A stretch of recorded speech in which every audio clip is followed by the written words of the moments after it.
Blog Talk Radio.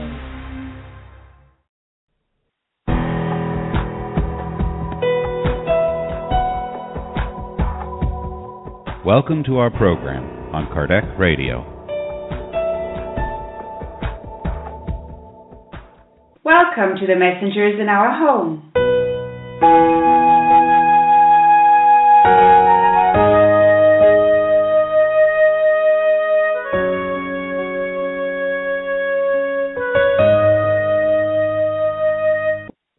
Hello dear friends of Kardec Radio, here we are again with the messengers in our home. Tonight we are already talking about chapter 23, Nightmares.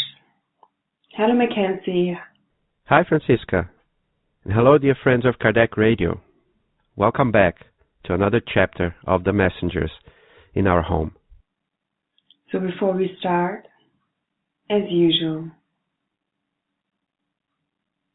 we do our opening prayer, taking a moment to let go of our days and elevating our thoughts to the higher spheres. Dear Mother, Father, God, Creator of the universe and of our yet small hearts, we thank you so much for our lives and all the opportunities to learn and to grow every day. We thank you for all the people that touch our lives, close or far, because they help us to learn to love them as ourselves and to see your creation in each and every one of us, reminding us of the universal family, that we are all connected somehow, looser or tighter, it doesn't matter. We are all part of your big family, and we wish from the depths of our hearts that we learn to put that teaching into practice. Every day a little bit more. We are grateful for this opportunity of learning and studying online on Kardec Radio, bringing together souls from many different countries,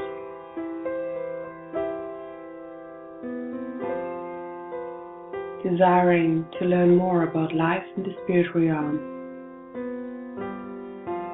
and how the relationship between us and the spirits touch our lives right now. And so, regarding tonight's chapter, we really hope that we can live our lives in a way awake and aware that when our time comes to go back to the spiritual world, that we will be also awake and aware in the afterlife.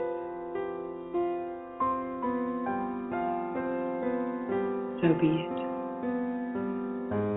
Let us now listen to the reading of chapter 23. Enjoy.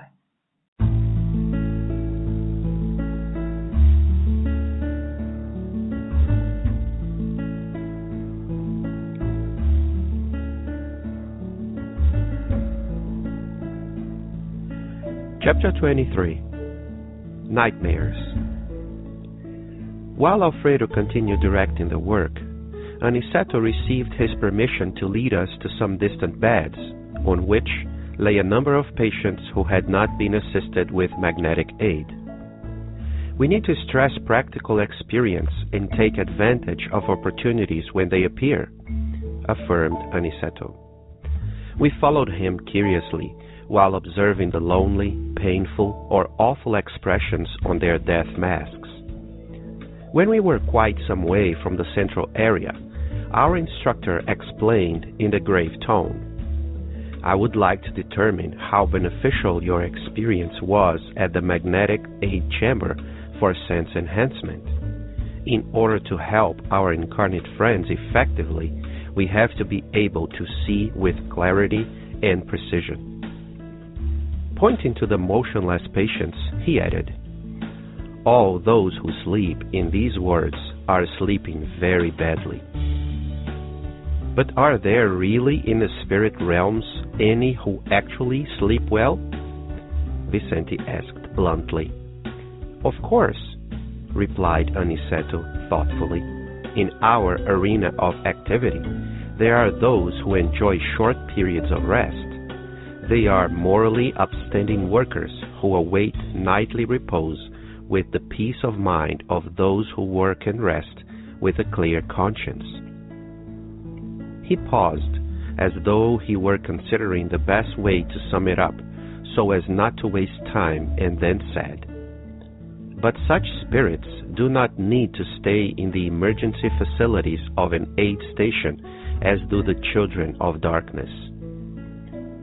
Then he returned to the moral of the lesson. Those who sleep in turmoil are plagued by nightmares. All these unfortunate brothers and sisters around us here seem to be dead, but actually they are prisoners of horrible inner visions. Let's use this to your advantage and proceed with some quick observations.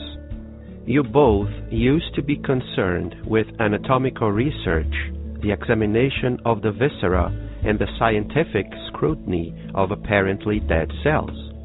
Now, you're concerned with the deep auscultation of the soul, the probing of the sentiments, and the examination of the mental realm."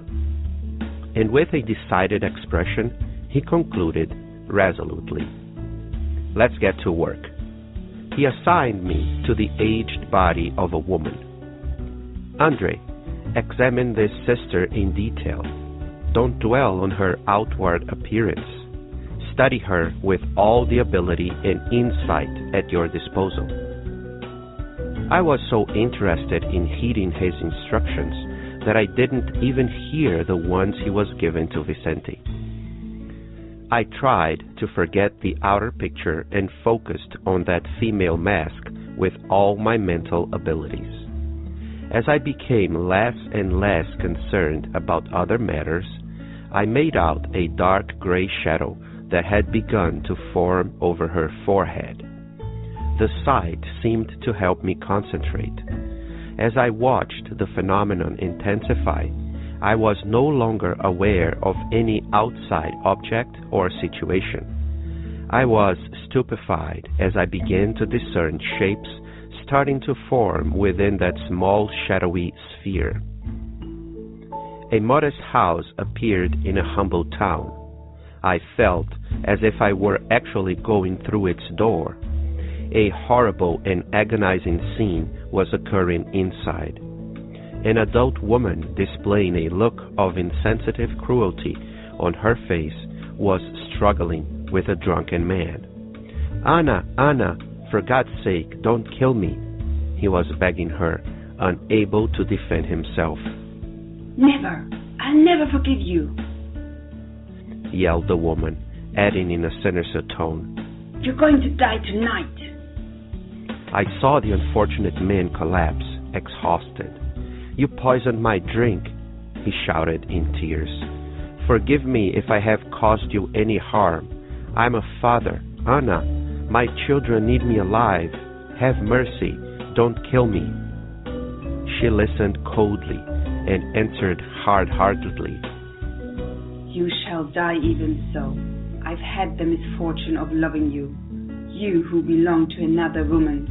You wouldn't leave her for me, so I shall avenge me." Writhing on the floor, the poor wretch replied, "God knows I'm sorry for my sinful past. I want to live for the good, Anna. Forgive me out of love for the Eternal Father. Who knows, maybe I could help you like a brother. Help me so that I can help you. Don't kill me, don't. The woman, however, as if her malice had only gotten worse when she heard his virtuous words, picked up a heavy hammer and shouted, "There is no God! There is no God! You're about to die, you bastard!" And she split his skull with a dull thud. The man died without a scream. Soon thereafter, I saw the criminal pushing the body in a handcart across a desert railroad track. I followed her movements with interest. The night was very dark, but I could see her stop beside the railway. She checked the surroundings, made sure no one was looking, and deposited her cargo on the tracks. She arranged the body so that the head would be cut off when the train passed, and then she left hurriedly, pushing the small empty cart. I didn't wait for the train. I followed the woman, who seemed uneasy and pensive. However, before she could return the cart to the large backyard, I saw her eyes widen as if she were crazy. She was surrounded by beings that looked like thugs in black clothing. Now it was she who had a strange, drunken look of terror. She had overcome a poor, unwary man, but she was about to be overpowered by beings that were perhaps even more wicked than herself. "Help! Help!" She screamed in terror. The scene continued, with the miserable creature spewing out supplications in vain. I felt like a spectator who needed to do something to help, and, thanks to divine goodness, I felt nothing for the unfortunate woman but ardent compassion. At the first impulse of revulsion for the crime she had committed, I remembered the lessons I had received in No Solar, and I thought of how I would regard the matter if this criminal were some person dear to my own heart. If, in the world, Anna were by my side, a member of my family, wouldn't I want to help her? How could I judge her if I didn't know anything about her past? Had she received a childhood education, the blessing of a home, the security of untainted love? Who knows if she hadn't come from afar like an uncomprehending stone rolling around in the abyss of suffering? What ties might have united her to the victim, who was also deserving of fraternal mercy? How might this sorrowful drama have begun? I didn't know. I only saw the poor woman surrounded by aggressive shadows as she pleaded for help. I didn't know how to help her, but I remembered that Anna was my sister, a daughter of the same father, a sister who had become ill on the common path, although I was unable to determine the cause, at least for now. I was searching within myself for some way to help her when someone suddenly called to me. It was Aniceto, who kindly exclaimed, "Come along, Andre. Vicente and you have been able to make the most of this experience. I'm satisfied. Your thoughts of fraternity and peace have helped this unhappy sister a lot. Be assured of it and keep seeking understanding so that you can successfully provide further help. From what you have seen firsthand, you now know that all those who sleep in torment here are living strange nightmares that they can't escape for even 1 minute. We don't need to make comments about any one episode of these lives that were lived in opposition to the divine will. All that is needed is to remember that debts everywhere follow their debtors." And with an expressive look, he added, "Let's return to the center. We need to take part in prayer."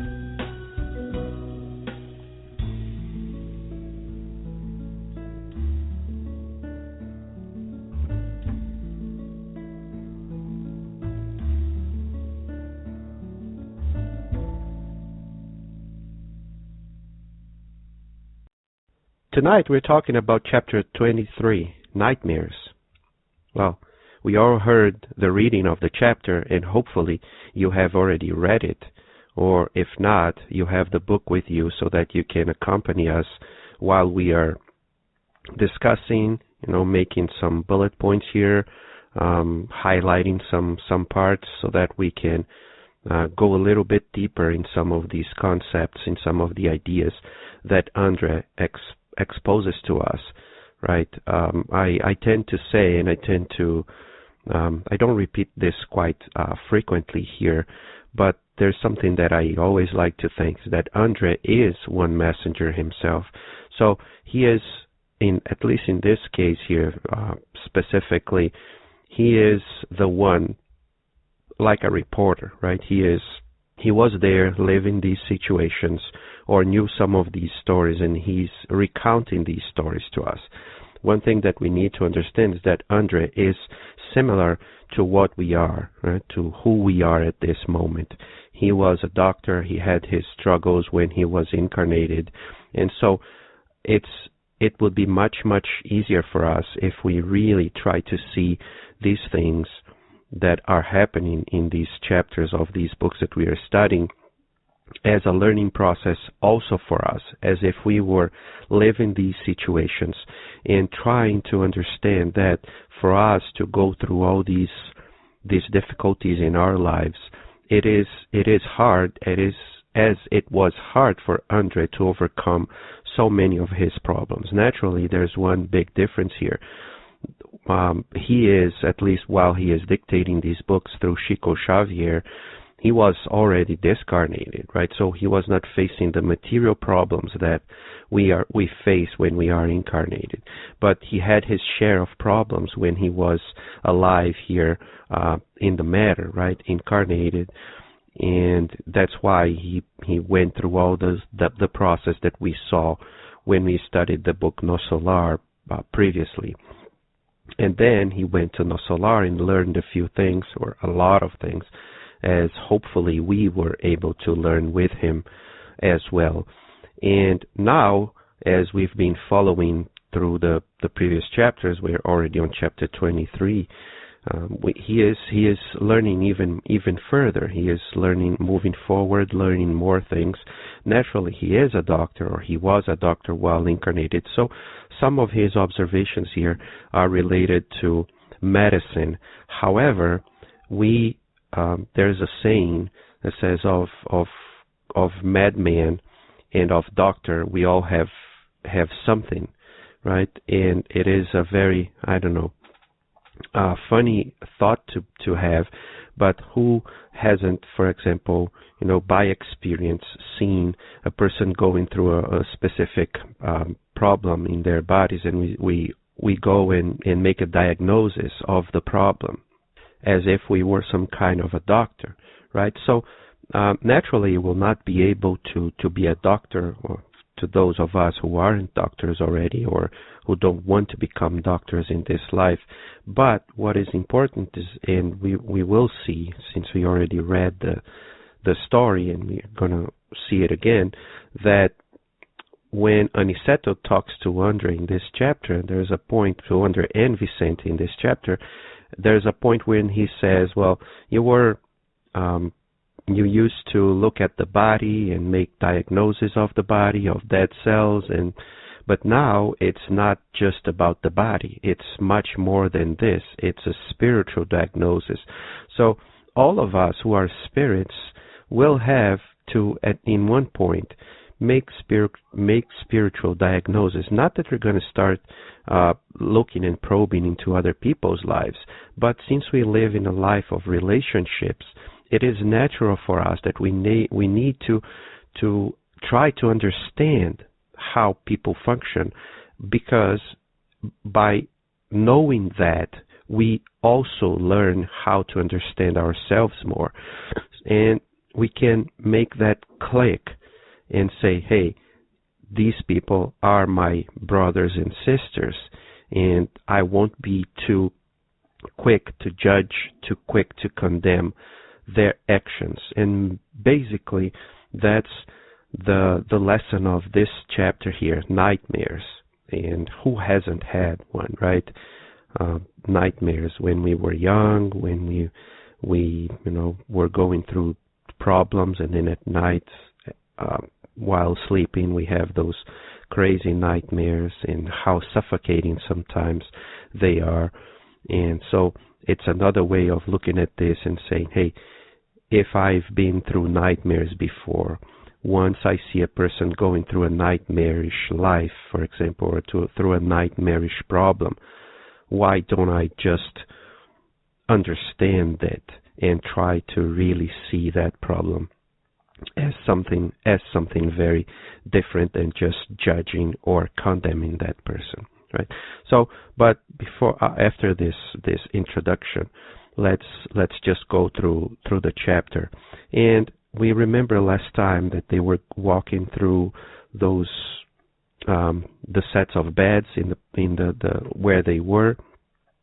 We mentioned those numbers of people who were able to be attended, and there was a lot of spirits who couldn't be attended because there was not too many spirits able to help those. So they keep walking, and Alfredo is helping, directing the work there. And he tells Aniceto, well, you can go ahead with Andre and Vicente and do whatever you can do to help them understand better and to help other spirits if you want to do so. So that's what happens, right? Aniceto leads Vicente and Andre, and instead of going to those patients, to those spirits who have already received some help, he goes to those spirits who didn't have the chance to be helped because there was not enough assistance to do so. So it is very interesting for us, right? If we are learning, and it's an opportunity of watching other people work, or to at least try to do some work to help. And that's what Aniceto is doing here. Naturally, they already observed some of the assistants working, but now they are going to work and have some practical experience, as Aniceto stresses here. If we have an opportunity to work, an opportunity to help, we then should take that opportunity to help, because we never know when there will be another opportunity to help, right? If a friend's in need, if there's some way that I can be of assistance to someone and the opportunity arises, why should I say no? Why should I not go and do something to help the other person, right? Maybe that opportunity will be golden, not for the ones who are being helped, but more importantly for us who are helping, and in the process of helping, learning more about ourselves and about the help that we are about to provide. So they keep walking around, observing the expressions on those spirits who were apparently dead, as we already discussed last chapter. And then comes a moment where Aniceto stops and say, hey, so here's what we're going to do. You had an experience at the magnetic 8 chamber for sense enhancement, right? In the previous chapter we saw that. Now I want to know, that's Aniceto more or less saying to them, I want to know how much you were able to experience and how much you were able to understand and to be through that sense enhancement. Because once we get to where we are going to, which is going to Earth to help our incarnate friends and brothers and sisters there, I want to know if you are able to see the problems that they are going through so that we can help them with solving or reducing their problems. So for us to do so, we will train. I want you to train this ability here while we are on this very specific situation. And then he says, well, there are some of these patients here, and all of them, although they are, we tend to look at them as if they are dead, naturally we know that they are not dead, but they are sleeping. And while they are sleeping, they are having nightmares. They are sleeping very, very badly. To what Vicente looks at him and asks, well, but there are really in the spirit realms any who actually sleep well? And it's a very interesting question because, well, Vicente sleeps well. At least I tend to believe so, right? And Andre also, right? We already saw him sleeping in the previous book, right? In No Solar, and he never mentions, maybe not as frequently, that he had a bad night of sleep, right? That there's one chapter where he says even that he was able to see his mother, right? So it is interesting that Vicente asks this, right? But naturally, it's a general question, but also we can look at this as Vicente asking this question, and to which, at least to me, the way that I can see this, it is as almost as Vicente is saying that he also sometimes doesn't sleep very, very well. He also sometimes sleeps very badly. Naturally, he is not saying this here, but it's a kind of weird way of asking this question, right? And here comes, remember what I said in the beginning. This is for us to look how similar to these spirits we are. Right? Are we sleeping well at night? Right? It is almost as if Vicente is asking, okay, sometimes I also have nightmares. So doesn't everybody have nightmares also? And what can I do so that we don't have these bad dreams, so that we can improve our sleep? And Aniceto may be understanding this, right? Maybe understanding this question as regarding himself, or as regarding Vicente, who asked the question, answers, well, of course, there are people, there are spirits who sleep very well. And he goes further and he says, well, here in our arena of activity, there are those who enjoy short periods of rest. But who are they? Who are those who really rest, who are really able to sleep well? And then he says, and I quote, they are morally upstanding workers who await nightly repose with the peace of mind of those who work and rest with a clear conscience, unquote. So this is a recipe for us, and naturally for Vicente, for Andre, and for the spirits who want to live and who want to sleep well and have a real good night of repose, is to become a morally upstanding worker, right? Of having a clear conscience, of doing what it needs to be done in terms of goodness and in following the divine will. So it is very interesting that this question shows up right here. Naturally, it's part of the topic of the chapter, right? Nightmares. But it is also very important for us to understand this, right? Because apparently Vicente is just talking about those who are there suffering, and it is very hard for us, let's be honest, to imagine ourselves in that situation, right? And of becoming a spirit who is suffering as these spirits are. And as we already know the story of the woman that Andre is going to tell us in a few minutes here, thinking of ourselves as doing something as cruel and as terrible as she did. So we probably don't picture ourselves doing that.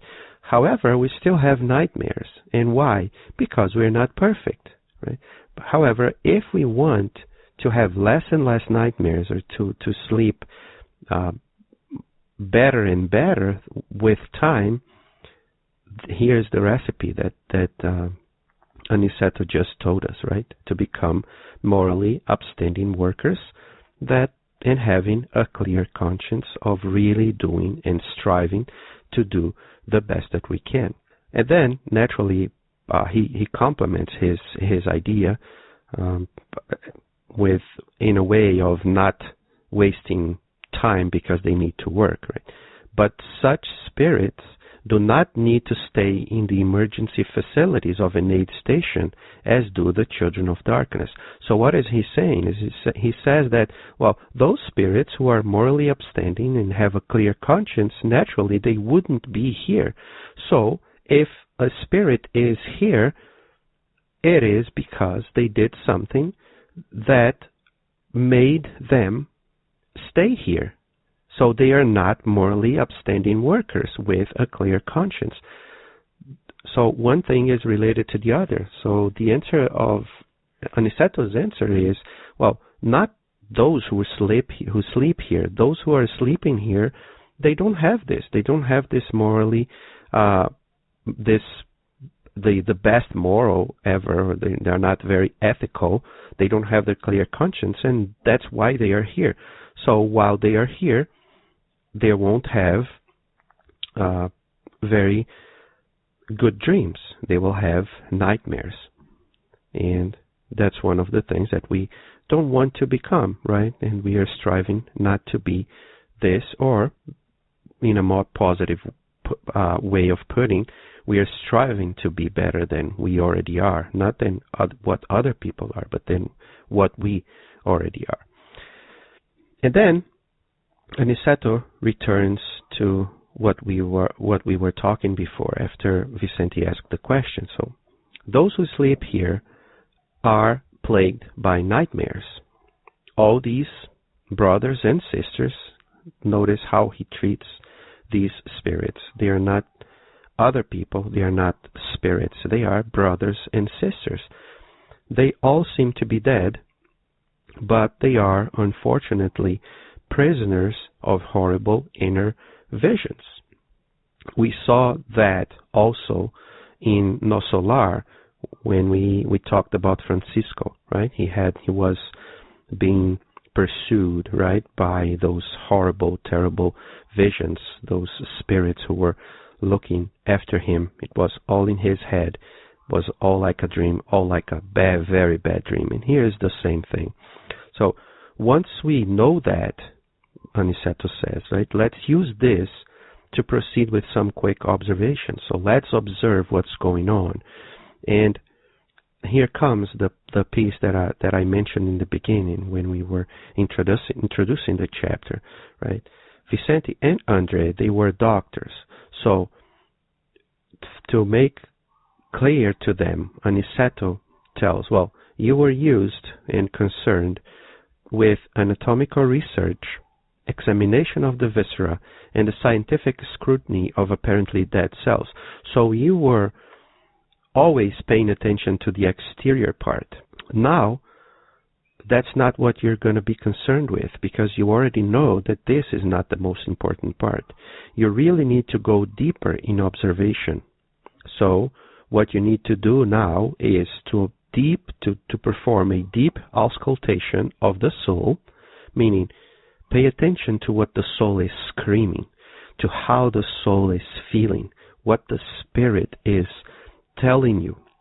Then it goes, the probing of the sentiments, so you'll feel what the other spirit is feeling. That's being compassionate, right? Entering in contact with the other person's feelings, and also going into an examination of the mental realm by noticing what the other spirit is thinking, how their thinking goes, so that you can understand them more deeply, and so that we can be able to help the other person, the other spirit who is right there. So it is interesting because we already know these concepts, right? We know that what we see on the outside, it's not necessarily what's on the inside, right? There's a saying that goes, and it's very common.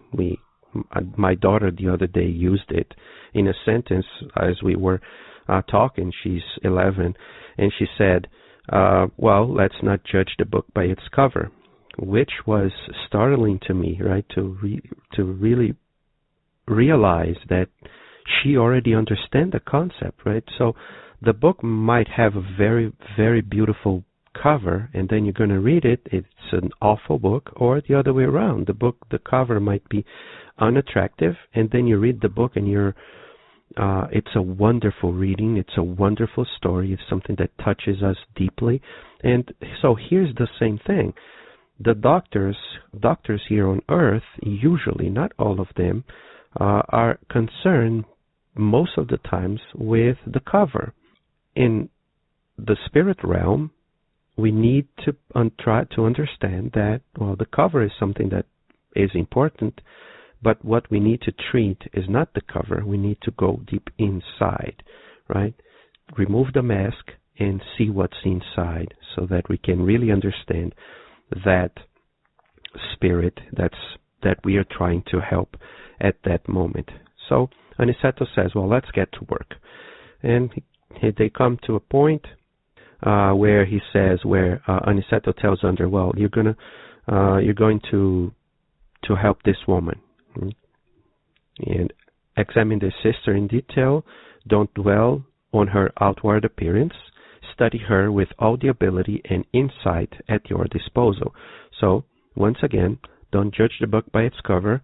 Go deep and try to figure out, examine the mental realm, probe the sentiments, and go try to listen to the soul, to what the soul is really trying to tell you. And he said he did the same with Vicente, to which Andre acknowledges that he started to become so focused on what he was doing that he didn't even notice what Aniceto was telling Vicente. Probably the same thing with a different spirit, naturally. So once he starts looking at that woman, he says something that's really interesting. He says that he tried to forget the outer picture and focused on that female mask with all his mental abilities.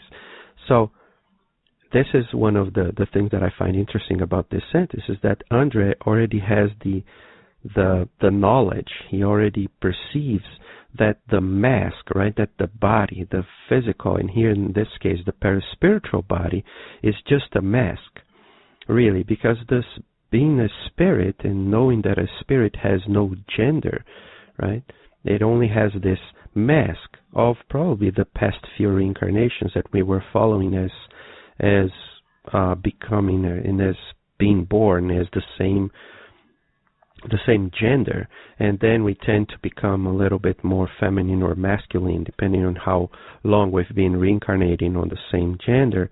And here's the same thing. Well, he will try not to judge by being a woman or a man, but naturally, in this case specifically, she is a woman. And once he starts to look at that woman and he starts to become less and less concerned about other matters, he starts to see something forming over the forehead of that woman. And here comes a quick question for us, right? Was this dark gray shadow there before, or is Andre who is forming that dark gray matter? Naturally, it is not Andre who is forming that matter, because inside that matter are that woman's nightmares, what she is thinking. So it needs to be there somehow, right? The thoughts. Maybe the matter was formed by him, just as a way of seeing what she is thinking. But the point is, it is already there. So it is interesting to notice that first is an interaction, right? He is interacting with her at that very moment. He is making a connection. It is not just as if it were a TV screen that something was filmed and then you are seeing that from a faraway point and without any specific indirect connection with the director that directed that movie, for example. No, he is right there by her side. So he is interacting with her. It doesn't matter if he is creating the dark gray shadow, that matter in front of her, over her forehead. But if it is a way of him to imprint in that matter a way for him to see and relate to her. I tend to look at this more as a way of Andre seeing what's inside her mind and feeling that imagery that he is seeing. So he starts to focus more and more, and then it is as if he goes inside that imagery, because he says that as he watched the phenomenon intensify, he was no longer aware of any outside object or situation.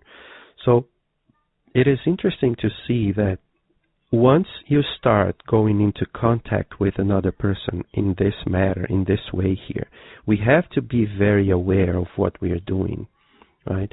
And he didn't have this before, prior to going to the sense enhancement program that he went through, right? So it was already there, but he didn't know how to do it. The more we practice something naturally, the more we will be able to discern and to improve what we are doing, right? We all know that. My wife is learning to play the guitar, right? And she started a few months ago, stopped, and then she picked it up again. And yesterday we were talking as she was trying to play some notes, and she says, but now it's becoming much more, it's becoming much easier to play.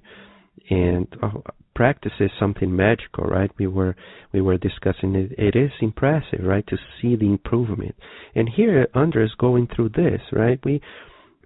He didn't have any experience, and then he is startled by what's going on. But as he goes on, and since he had lots of other experiences, he is understanding how these things work, and he starts to see these shapes. He goes inside more and more of that imagery, and he becomes involved by that situation. And all of a sudden he sees not only physical inanimate objects, but he starts by seeing a specific scene. So now he realizes that he is inside her nightmare.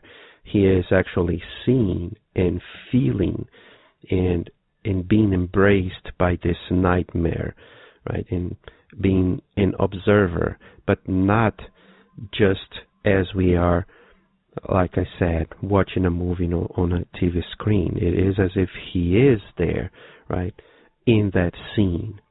And then we know, we read the story and we know the story. So he notices that she has a look of insensitive cruelty on her face, and she is facing this drunken man, pleading her not to kill him. And she says that no, she will never forgive him. And we know the story, right? She probably fell in love with him, but he was married. He didn't want to leave his wife for her, and I don't know, she got crazy somehow and wanted to kill him, and decided to do so. There's a point here in the story which I like to point out, where he tries to convince her that it's not a good idea to kill him. No, don't kill me. Please forgive me for out of love for the Eternal Father. Maybe I could be your brother. Don't kill me, don't kill me. And then Andre says, the woman, and I'm going to quote here, quote, the woman, however, as if her malice had only gotten worse when she heard his virtuous words, unquote. So it is interesting that sometimes, depending on how detached we are from the goodness, once a good word comes in, we tend to become even more insanely against it, that we should be aware of this, right? So maybe she was already being followed by some creatures, and we already know that there are some other spirits who were behind this situation. We don't know specifics, but maybe they were already influencing her. And that's one extra problem to these kinds of situations, because if we want the company of good people, naturally we're going to look for good people in good places, or in places where good is being done. And if we want the opposite, we just need to start doing bad things, and then naturally the bad people will start approaching me with the same intentions, right? Maybe a few good people will come to us, but if I strive to become a bad person, naturally they will not be able to spend a lot of time together with me, trying to change me or persuade me of not doing at all times, maybe one or two people, but I will find a lot of bad company if I want to. If I want to find them, if I keep doing what I really want to do in the dark side, if we can use the expression, the other way around as well. If I want to go to the light side, then I'll be able to find a lot of people who are willing to help me in become a better person. Well, so here is the same thing. So when we are confronted with evil or goodness, depending on how bad I am or how good I am already, these things can become very, very frightening. And that's what happened here, right? She, as if her malice had only gotten worse when she heard what he had to say, then she just went and did what she wanted to do, and unfortunately kill that man. And she goes and does whatever she wants to dispose of the body and so on. But Andres says at the end, when she was able to get rid of the body, that when she was going back to the house, right, she was the one now who was had that weird, strange, drunken look of terror.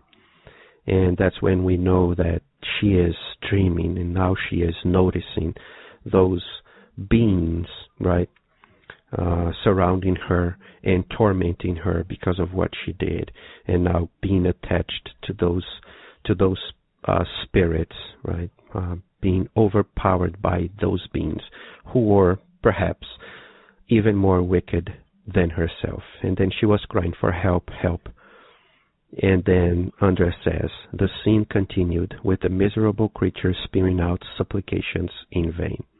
And naturally this dream or this nightmare kept repeating itself, and Andres, if he was paying attention, if he wanted, he could have probably said, well, and I kept seeing this same scene over and over again. And that's what Aniceto told him anyways, right, that these dreams are, repeating in a continuous and infinite loop until help comes and a person is able somehow to invoke a prayer or to really remember something good that somebody did to her, and so on and so forth. So Andres says that at that moment he felt like a spectator who needed to do something to help. He doesn't know what to do, he doesn't know how to act, but he knows that he needed to do something to help. And thanks to the divine goodness, and also thanking, right? Always thanking, better said, thanking God for what's going on. Because like Aniceto said before, if the opportunity comes, try to do something, right? Put your best efforts to perform something good.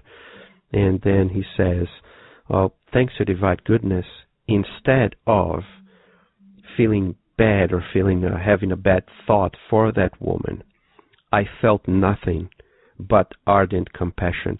So as we were saying before, he really, right, he was not just a spectator, right? He was there. He was a brother to that woman, and he felt ardent compassion. However, and as I also mentioned in the beginning of the chapter, he is a man just like ourselves. He is a person, he is a spirit that is in his way of perfecting himself, just like I am, just like Fran is, just like you that's listening to us are, right? So it is natural that we are not perfect and that we will have some feelings that are not the best. So now he describes how he handled it so that he could feel that ardent compassion. He had a first impulse of revulsion for the crime she had committed. It is natural, right? We see a crime being committed. It's revulsing, right? We will not feel good. We will not feel well by seeing and understanding the crime that was committed. However, what do we do when that happens? That's what defines us. It is not the first feeling that defines who we are. What defines who we are is what we do once we recognize that we still have that feeling. And that's what he says. At the first impulse, instead of becoming, let's say, angry with her or repulsed by her, that first impulse made him remember the lessons that he had received in No Solar. And he thought of how would he see that matter if this criminal, if this woman were a person dear to his own heart. So this defines who we are. It is how from the scene, how from the feeling that I'm feeling at that moment, what I do with that feeling. What is my action after seeing that? Is it a feeling of, is it an action of becoming a judge in judging, in accusing, recriminating, saying bad things? Or is it a different way of looking at it? Of thinking, well, what would happen if that person were my son? What would I do if that person were my mother, my father that I love so much, or my sister whom I regard as the white in my eyes, right? The pearl of my life. What would I do? And that's a very, very tough question for us, because it requires from us what he said in the beginning. Have compassion. Really enter in a different state than what we usually are used to be. And then he starts asking a lot of questions, and I'm not going to answer these questions because it is for us to see ourselves in these situations and answer these questions deep inside our souls. And I'm going to read the questions.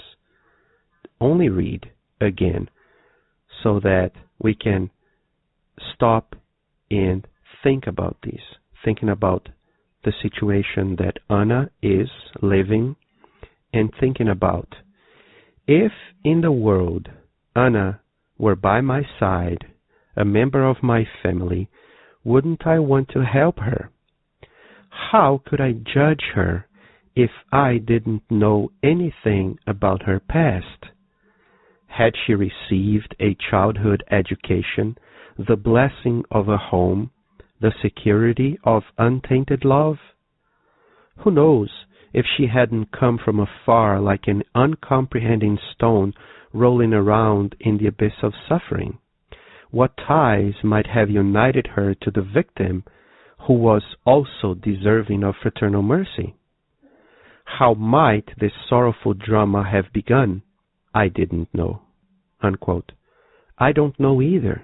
So how come when we see stuff happening on television, when we see stories on newspapers, we tend to judge the other person as if we are better than the others, and not putting ourselves in having compassion towards the criminal, but also towards the person who just died or who just suffered the crime, or to the family's victims, or to the parents of that person who committed the crime. So I know it is a lot to ask to ask for, right, in our own lives. But if we are really striving not to become or not to be just this idea of what a human being should be, and if we are striving to really become human in the higher sense that we can see, like a spiritualized human being, we need to stop thinking about things in just materialistic ways. We need to start thinking about more than just the here and now, the physical things that are happening. We need to see things in a more spiritualized way. So he remembers, he says, that Anna was his sister, a daughter of the same father, a sister who had become ill on the common path. He didn't know how to help this sister, and he was searching within himself for some way to help her by having all these feelings, right? Not a feeling of judgment, not a judgmental way of thinking, but a way of becoming interested in her, not in her story, but in her as a human being, as a spirit, and touching her deeply with those thoughts of brotherhood, those good thoughts of love and of compassion. And while he is feeling all this, someone calls him. It was Aniceto, and he says, "Come along, Andre. Vicente and you have been able to make the most of this experience." How come, right? He was just observing. He wasn't able to help her. He was just there and trying to determine, what can I do to help this woman? There's nothing that I can do. I don't know what to do. I can imagine how these thoughts going through Andre's mind, right? And then comes Aniceto and says, well, you were able to make the most of this experience. I am satisfied by what you did. Are you satisfied? I can imagine the look on Andre's face and on Vicente's face. How can you be satisfied? It didn't do anything. And then he says, Aniceto says, quote, "Your thoughts of fraternity and peace have helped this unhappy sister a lot." Unquote. The thoughts of fraternity and peace. So let's put ourselves in this, not in this specific situation, but let's imagine a scene that we are living and where everybody is screaming, where there's a lot of confusion. And then I come, and instead of being fraternal and peaceful, I start screaming together. I start having bad thoughts altogether. Would I be helping or deteriorating the situation, the scene? Naturally, I would not be helping. So what Aniceto is telling Andre here is that, hey, what I asked from you was to observe, was to go deep in their thoughts and examine their thoughts. But what I was looking for in you and Vicente was to know how you would behave once you entered their thoughts. Because to observe is just to be there and observe. But to be able to help, you really need to be calm. You really need to be peaceful so that you can really analyze the situation and do the best that you can. And not only peacefully you made this, but you also did this with the profound thought of compassion and of fraternity. Be sure of it and keep understanding, keep seeking understanding so that you can successfully provide further help. Aniceto goes on. Right? So understand that what you did was exactly what needed to be done at this very stage. But keep seeking understanding, and then you will be able to provide further help. Because you already helped by not disturbing her even more, right? By not adding to her suffering. You were very peaceful. And those good thoughts that you had of being of her being your sister, of her being a friend, of understanding what she was doing, although not agreeing, but understanding with what she was doing, she probably felt more comforted. But if you keep seeking understanding, you will be able to help even more. And now he's not talking only to Andre, right? He's talking to Vicente, who probably went through a similar situation that Andre had. And now you know, both of you, and now all of us, right, that all those who sleep in torment here are living strange nightmares that they can't escape for even 1 minute. How can we judge a person who is suffering non-stop, who is having those nightmarish dreams non-stop, reliving that bad situation over and over and over again, as if there's no way to breathe in between the scenes? And how can they listen? How can they feel something different? That's why it takes time, and it needs and requires our patience, so that not only we can help them, but we can help ourselves to improve while helping them. We don't need to make comments, he says, about anything that we see here, and about things that are against, right, are in opposition to the divine will. All we need to remember is that the debts that we acquire everywhere follow ourselves, right? The debts everywhere follow their debtors. So that's one of the main lessons here, is that unfortunately we are still acquiring debts in our lives. The moment we stop acquiring them, we'll become more and more blessed and blessed, because we will not need to be suffering as much as these spirits are suffering. Let's remember this, because it's up to us to become free of the suffering, to become free of these bad things that sometimes happen to us.